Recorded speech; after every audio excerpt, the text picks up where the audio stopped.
Hey guys, thanks for joining us here at Salty Ginger Talk. If you're a returning listener, it's great to have you back. If you're new to the channel, welcome. We hope you like what you hear. So, our podcast is for people that want to learn something new or make themselves a little bit better every day. So, in today's episode, we are going to talk about why males should not be allowed to compete in women's sports. So, full disclosure on this, while we agree with all of these thoughts and concepts and evidence, we did not pull this together. So, included a link to the Alliance, what's it, ADF, the Alliance Defending Freedom. I'm sorry. We took it off their website. We thought it was very well done, and we're going to kind of cover all of these things with you today. So, these aren't opinions, these are scientific facts. And if you've listened to our podcast at all, you know that we try to make logical, fact based, unemotional decisions. So let's start off with folks that are male that want to live as female or female that want to live as males. As long as you're an adult, you should be able to do whatever you want, no problem whatsoever. The challenge becomes when you start infringing on other people's rights by the choices that you're making. And to us, men in particular, men that have chosen to become women or live as women that want to participate in female sports are clearly infringing on biological women's rights. And it's really not up for debate. There's a lot of scientific evidence. I think all of us that have eyes can see the differences, but we're going to talk about some of those differences here. But this is in no way, shape, or form anti transgender. It's not the point at all.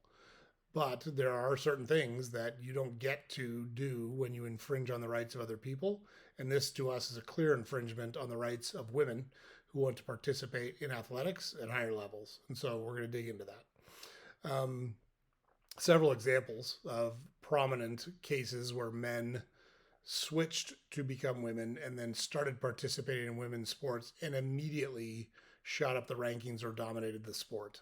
Leah Thomas was a male swimmer at Pennsylvania who was below average or average, transitioned, and then instantly wins an NCAA championship in one of the events, 500-yard freestyle.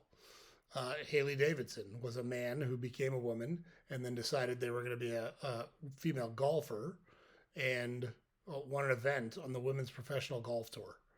So this is not hyperbole. It's not like we're making this up. These are real cases where they've happened. New Zealand sent Laurel Hubbard, a 43-year-old male weightlifter who transitioned and then became a female weightlifter and competed in the 2021 Tokyo Olympics and promptly won a bunch of medals, broke a bunch of records because it's a man competing in a women's sport.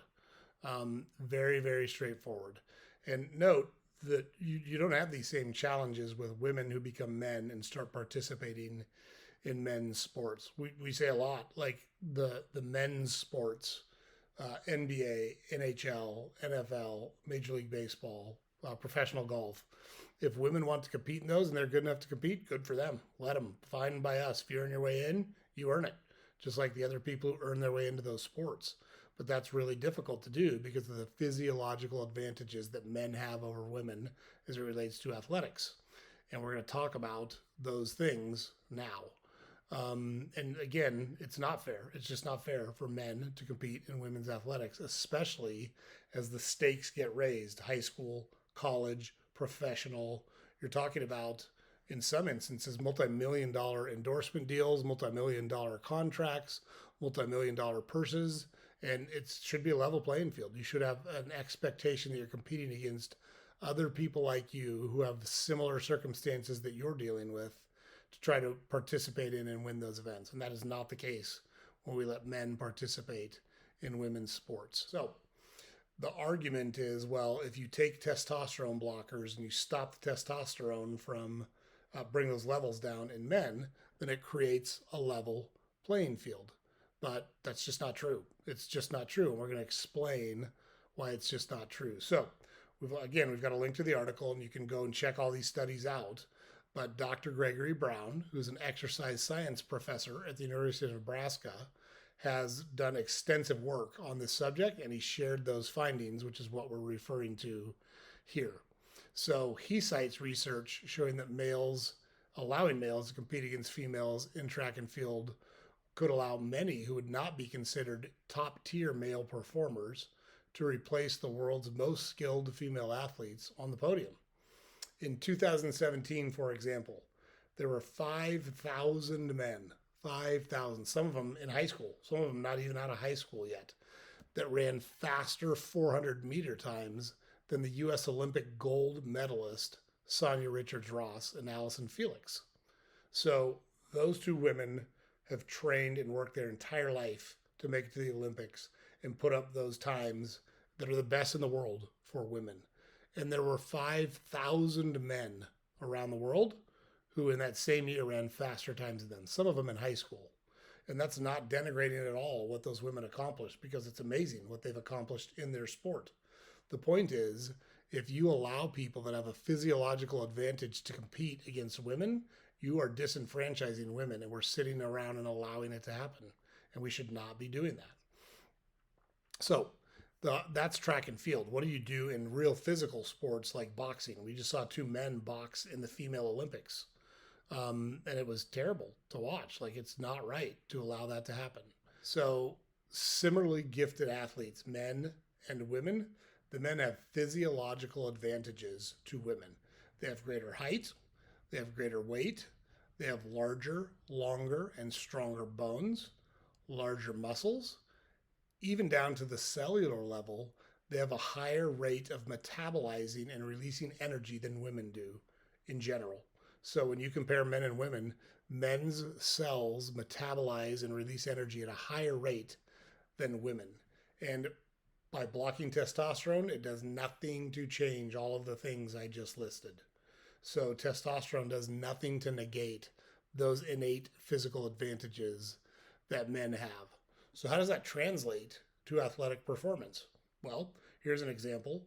Even though men weigh more than women, they have a roughly 15 to 20% jumping advantage over women for all the reasons we just talked about. The bone length, the bone strength, the muscle mass, the metabolizing rates. Men are physically stronger and able to compete at higher levels, run faster, jump higher, lift more weight, etc., than women are. So if you take that into a sport where people jump, like basketball, like volleyball.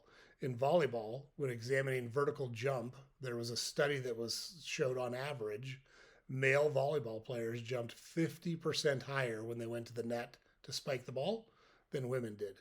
Testosterone, again, does nothing to negate these advantages. Nothing. They do not get reversed by changing testosterone levels. Another report that Dr. Brown released shows that once men go through puberty, they have irreversible physical advantages over women for all the things that we talked about. Because when you go through puberty, that's when it happens with everybody, but with men, even more than women, bones lengthen, they strengthen, muscle mass grows, the metabolism rates increase, and that's when young boys turn into young men. And you can't block that with testosterone. Once that happens, it is irreversible. So not only does Dr. Brown use his studies, but he cites 5 other studies to prove his point. And one of those studies was done by a group that set out to prove there's no difference between men and women. And when they were done with their study, they had no choice but to publish the scientific findings and show, there are irreversible and innate advantages that men have over women. So as we've seen the opportunities over the past several decades grow for women, this has become an even bigger issue, because previously there was not an outlet for women that wanted to make sport a career. So I can tell you that when I left high school, I was choosing between whether to pursue baseball or soccer, because I was really good at both of those sports. Looking back, I kind of wish I'd pursued golf because I'm good at that sport, but I never spent the time and effort to become elite at golf. But I could have. I hit the ball a long way. I had good hands. It a lot of what a lot of swinging a baseball bat translates to swinging a golf club. So, but women's opportunities have increased exponentially over that time, and they've gotten the opportunity to compete and become famous and become rich through sport. Some really prominent examples: Serena Williams, Simone Biles, Katie Ledecky. Right, Serena Williams is a premier tennis player. She's maybe the best female tennis player ever. Simone Biles is a gymnast who has made millions of dollars in her career because she is able to do things that no other female gymnast is able to do. Katie Ledecky is a long distance swimmer who has dominated that sport for the last 15 years. And it's impressive what they've been able to do. What if you threw men in front of them and took away those opportunities? And those men have innate physical advantages over women. You've heard Serena Williams talk about it on talk shows that the men's game is different than the women's game. The men are faster, they hit the ball harder, they cover more ground, and she wouldn't last 10 minutes. That's her words, not mine. That's her words. Talking about playing against like Andy Murray, who won Wimbledon and at one point was one of the best tennis players in the world. He's older now and not involved or not at the top the way he was. But when she was talking about it, that was the example she used. So not my words. Those are Serena Williams' words. And we as a society cannot allow this disenfranchisement of women in sports to happen. And it's very funny that I'm a person arguing about this because, like the WNBA, it's great that the WNBA is on an upswing, but that league has lost money for 25 years because people don't like the product. So they've changed the product and it's growing in popularity, which is awesome. But the NBA has subsidized the WNBA. Even this year, with all the talk about Caitlin Clark, that league's going to lose over $70 million. Now, the business people in the NBA have determined that that spend is worth it because they want to grow female viewership, female participation. Awesome. You as business people get to make those choices. It's no problem at all. I'll guarantee you they want that league to be profitable at some point, though. And it feels like they might be on a path to do that. But even this year, when things are going better than they've ever gone, they're losing over $70 million.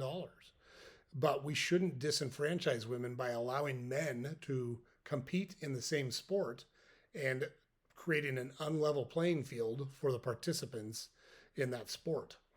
So if you think about it, you go back to 1972, and in the 71-72 school year, high school athletics, 7% of the athletes were girls.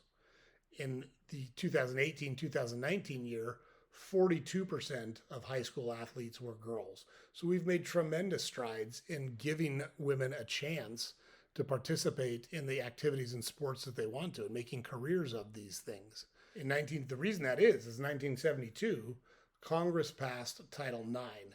So that was a piece of legislation that essentially said schools need to provide equal opportunities for women to participate in athletics as men. And based like just the numbers I just shared with you shows that that has been tremendously successful over time. So it's the rare instance of a government program that has actually had the intended outcome that it was designed to have. Now, fast forward to 2024, and the Biden administration redefined sex in Title IX and changed it to include gender identity. So I'm a man. I can say I'm a woman. Each sport or group says, okay, take whatever. These are the parameters you need to meet to be considered a woman. You have to take testosterone blockers for a year, whatever the case may be.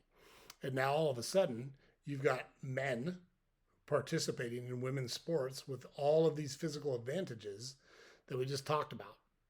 And it's not fair. Not only that, but the Biden administration does not have the legal authority to rewrite federal laws. Congress writes laws, not the executive branch. So where we pulled this article from, the Alliance Defending Freedom, they are involved in participating in 5 different lawsuits across the country challenging the administration's redefinition of Title IX, redefinition of sex. So we hope that they are tremendously successful. We hope that common sense prevails and what we can all see with our own eyes wins the day in the legal battle. So, men and women are not interchangeable. It'd be great if they were, I guess, but they're not. It's science and it's common sense. We've listed out all of the scientific reasons that men are different than women down to the cellular level. Let's not forget that. At the cellular level, men are different than women. We can find a skeleton from 5,000 years ago and test it and very quickly determine if that is a male skeleton and a female skeleton because their actual cellular makeup is different. It just is. Unless you think that this is a small issue that's only happening in certain spots, from the ADF website, they had a list of 29 different leagues and conferences that have allowed males to compete in women's sports. So this isn't necessarily the only leagues or conferences, but these are leagues and conferences that they were able to verify have already made this decision. And we've included that list and the link to that list in the podcast here so you can see it for yourself. So when we allow this to happen, we are absolutely disenfranchising women. And I have 3 sisters. I have a wife. I have a mother. My 3 sons will get married at some point and start having children. There's a very good chance I could have granddaughters. And I don't want them to be disenfranchised and have to face an unlevel playing field should they choose to be a golfer or a basketball player or whatever sport they choose to participate in. And it's just, it's unsafe as well, especially in physical sports. There's a girl in Virginia that has what seems to be permanent damage from a concussion she received by getting hit in the face by a ball that was spiked by a male player. So this isn't isolated. It's not just a few things that happen. The United Nations recently released a report that said there have been over 900 instances, I think it was the past 3 years, 900 instances where men won competitions or won medals competing against women. That's 900 women that were disenfranchised. And we're also preventing, in some instances, these women from moving up and continuing to advance in their sport and earning money, earning a living, and making it a profession. It's not fair and it's not right. And so we as a society need to take a stand and say, hey, you have every right to live your life the way you want to live it. We fully support you transitioning from living your life as a man to living your life as a woman, or living your life as a woman to living your life as a man. But we have to be cognizant of the fact that those rights stop when they start infringing on other people's rights. And men competing in women's athletics clearly infringes on women's rights. And we as a society should stand behind women and stand up for women and stop this from happening. Everyone has an outlet. Those men that are competing as women have every right to compete in men's sports. There's nothing preventing them from doing that. And they're more than welcome to do those things. It's up to them should they choose to do those or not. But what it's not up to them to do is to force their way into women's athletics and pretend that there's not a physiological advantage that they bring to the table, because it's just not true. It's just not true. So in defense of women, we hope that everyone understands this. We hope that everyone will voice their support. And we think as these cases work their way through the legal system, it's very clear that there's an advantage to men and a disadvantage to women, and some sanity will be brought around this topic in the not too distant future. That's our hope, at least. So, hey guys, James puts it up here every day. Don't forget to go to our website, saltygingertalk.com. We've got all of our podcast episodes available there. We've got links to our social media pages there. And we publish a newsletter every weekday that you can subscribe to on our website as well. Also, don't forget to like, comment, and subscribe to our podcast on whatever platform you consume it on. It's sure helpful to us, and we appreciate your support there. So thanks for joining us, guys. Hope you found this interesting. Everybody have a great week, and we will see you next time.